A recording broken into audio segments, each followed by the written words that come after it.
పశువధ నిషేధంపై భిన్నాభిప్రాయాలు వినిపిస్తున్నాయి. కేంద్ర నిర్ణయాన్ని కొందరు సమర్థిస్తుంటే మెజారిటీ ప్రజలు వ్యతిరేకిస్తున్నారు. బీఫ్ బ్యాన్తో తాము ఉపాధి కోల్పోతున్నామని వాపోతున్నారు వ్యాపారులు. ఇప్పటికే దేశవ్యాప్తంగా మోదీ సర్కారుకు వ్యతిరేకంగా విపక్షాలు ఆందోళన చేపట్టాయి.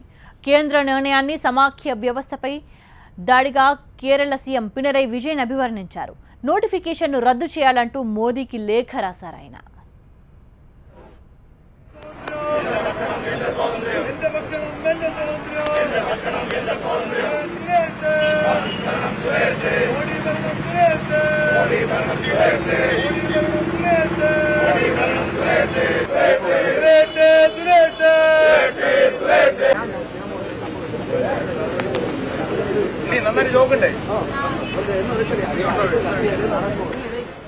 ఇక పశువధ నిషేధానికి వ్యతిరేకంగా కేరళలో ప్రజా సంఘాలు, విద్యార్థి సంఘాలు నిరసన కార్యక్రమాలు చేపట్టాయి.